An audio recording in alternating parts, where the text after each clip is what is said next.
This mother solved her own daughter's murder from a dream.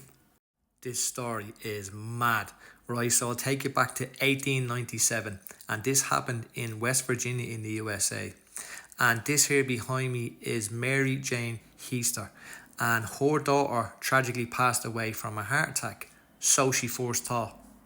So this is Mary's daughter, Zona Heaster Shue, and she's married to a man who, at the time, everyone thought was an amazing person. And from the outside looking in, they look like a happy couple. And this is Zona's husband, Edward Trout Shue. But it's not all it's cracked up to be. And this is the actual photo they took on their wedding day. So, unbeknown to anyone, Edward was actually very abusive to his partner.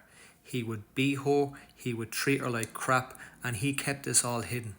Until one day, he took things too far. Edward done something so dark and twisted, he could not keep this hidden from everybody else. He actually strangled his wife Zona to death, actually breaking her neck, physically breaking her neck. And he knew now, okay, everyone's going to know that I done this to her. So what he done was he decided to come up with a plan. So Edward is now left with the reality of his wife who is dead in front of him. Her neck is broke because he broke it. And he goes into panic mode. And instead of just surrendering and telling everyone what happened, he decided to come up with a sick plan. So Edward mischievously contacts the doctor, gets him around really quickly, puts pressure on him, intimidates him to the point where this doctor, whose name is actually Dr. George Knapp, you can research this, he said that he intimidated him so much to the point that he was so afraid of him he just wanted to leave the house.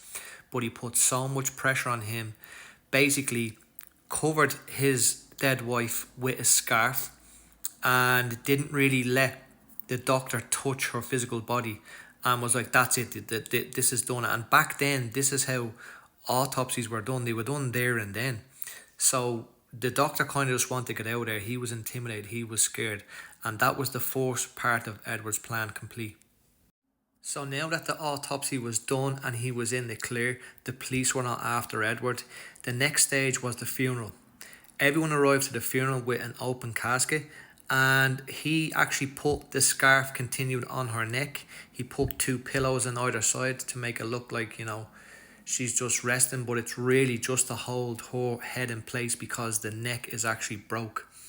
And due to reports from family members, it's all written in transcripts, he would not let anyone physically touch her body. He stayed beside the coffin the whole time, right until the moment it was lowered down into the ground. So that was it.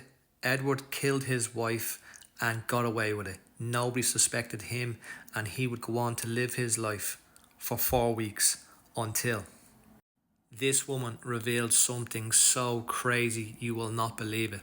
So after Zona's death, Mary was in bits. She was grieving so much, and she would have thoughts, intense thoughts about her daughter, the loss of her daughter, but she was also having dreams about her daughter. She kept having dreams, reoccurring dreams of her daughter coming to her and saying, he killed me, Edward killed me, ma'am. And she was like, what? She goes, yeah, he strangled me and then he broke my neck.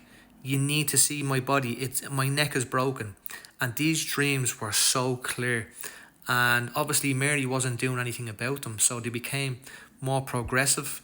And in detail, she would describe how her daughter would get closer and closer and closer until finally the last dream before Mary decided to make a move and do something, her daughter came right up to her and said, Edward strangled me, Edward broke my neck, look. And then she done this thing like out The Exorcist, where the Exorcist completely spins her head. Zona completely spun her head, and that freaked Mary out. She woke up in a sweat, and that was the moment she decided she was going to go to the police. So Mary finally decides to take action, and she's aware of how crazy this sounds, and she goes to the police and tells them, look, I know this is crazy, but I am telling you now, my daughter's neck is broke, you have to do another autopsy. And the police like, yeah, you're right, this is crazy, we can't just do that, look, everything is above board, she had an autopsy, everything was grand, there was no foul play. But Mary doesn't give up that easy. She is so persistent. She's like, I'm telling you, please, you need to dig up my daughter's body. Her neck is broke.